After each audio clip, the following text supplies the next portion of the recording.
I want to open up by asking you to relate your thoughts and your feelings on being asked to speak at the funeral of Hank Aaron, who just passed, and your unique relationship with him. Yeah, probably one of the scariest moments of my life. To be honest with you, obviously tremendously honored to be asked to speak, but having never done it before in that forum for such an important man was awfully scary. That I said this, during my eulogy, was that I respected the man so much. The last thing I would want to do is disappoint him or his family. So, yeah, we had a tremendous relationship. We weren't as close as I would have liked. I would have liked for him to been around a lot more, and been open to letting the guys get to know him. But he's just an incredibly quiet, private person. Can't fault him for that. But he certainly had a lot to offer whenever you could get him. You could get your 5 minutes with him and corner him and start talking about hitting. It was certainly worth it. And, those 5 minutes, every time I got them, a few times a year, I treasured them. It was great learning from the best. Gibber, just being around the Braves organization a couple of times when y'all come out to San Diego, and when I was playing for the Broncos, they come out and they play the Rockies. It seems like everyone in that organization was always on the same page. Everybody was kind of a tight-knit family. And I know we've had some passings here from the Braves family over the last couple of weeks and months, and it just really seems like whenever something like that happens, the Braves franchise really rallies around each other, and they're a close-knit family. Yeah, no doubt. We circle the wagons really well here.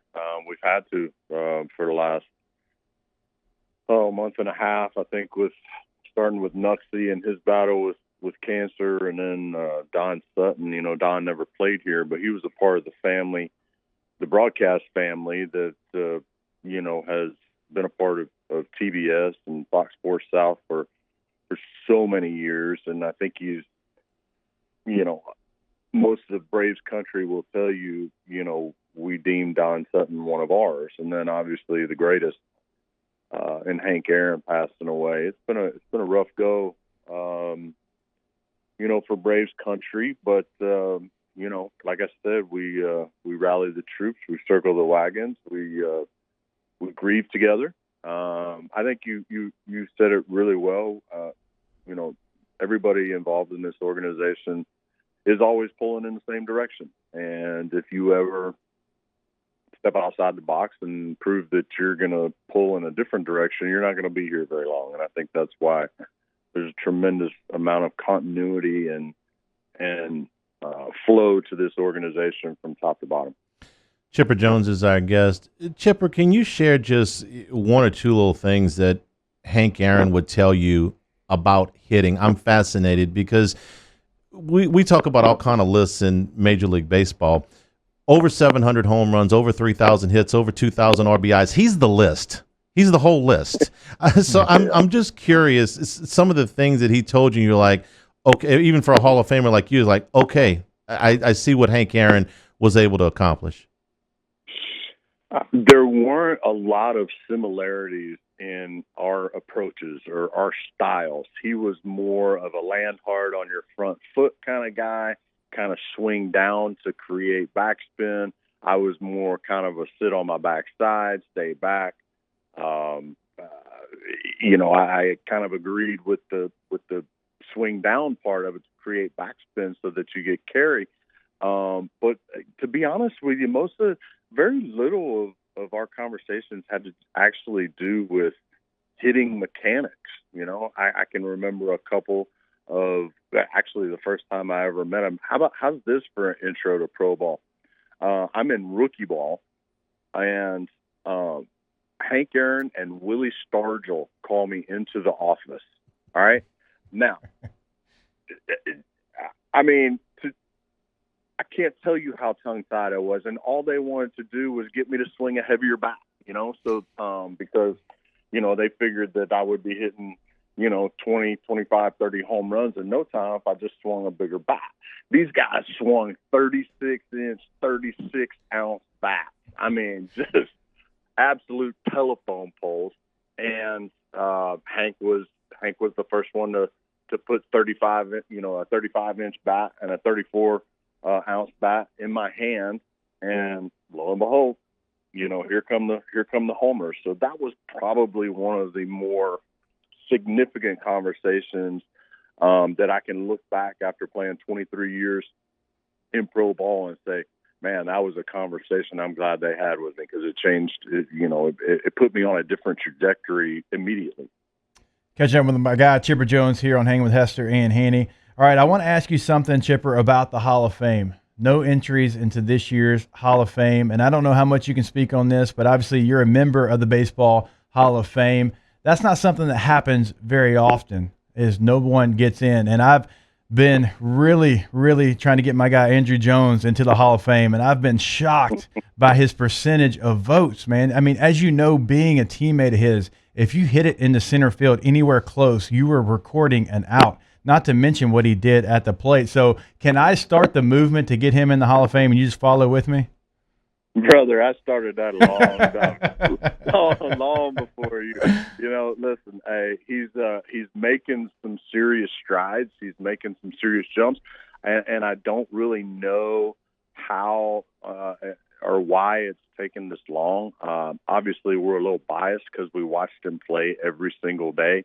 But for 10 or 11 years, he was the best center fielder maybe the game has ever seen from a defensive standpoint. You could argue that there are center fielders that were, as good, maybe not quite as, maybe a tick under him, but better offensively. Obviously you're talking about a Ken Griffey or a Willie Mays or, a Mickey Mantle, somebody like that. But I'll tell you this, I really think he's going to follow kind of the same trajectory that Larry Walker did. He got off to a slow start in his Hall of Fame candidacy, and now here he is. Hopefully, we'll be able to get up to Cooperstown this year, and we'll be able to welcome Jeter and Walker and Simmons in, this summer. I feel I really wasn't that disappointed that nobody got in this year, because being as good of buddies as I am with Walk and G,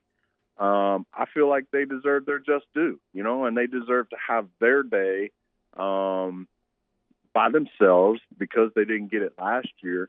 And, instead of sharing it with 3 or 4 other people coming in this year. It's unfortunate. The Hall of Fame ballot is all about timing, okay?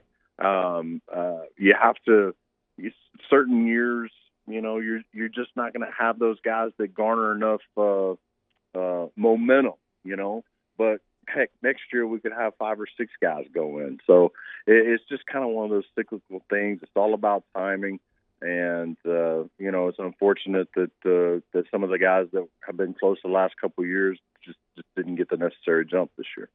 Chipper Jones is our guest. Chipper, we're just a little over a couple of weeks away from the time when pitchers and catchers are supposed to report. Ownership is proposing a delay to the start of the season, 154-game schedule, and expanded playoffs. For the moment, it looks like the Players Association is going to balk at this. What do you think happens next? I think you just said it. I think the players are going to balk at it. I really do. The players want to play a 162-game schedule. They want all their money. They don't want any pro rates, any rebates, nothing. They want all of their money. And the fact of the matter is, why are we pushing it back? Spring training starts just after February. What's the difference in starting it then or a month later? I don't understand the reasoning. What should be being discussed is the expanded playoffs, but also the universal DH. You cannot come to give the National League the DH for a 60-game season and see the kind of production that a Braves lineup can get with a DH in it, and then yank it away from us. I'm tired of watching pitchers hit. Anymore they're making so much money out there on the mound. I don't want them at the plate and running the bases. They're too valuable out there on the mound. There's too much risk in getting hurt.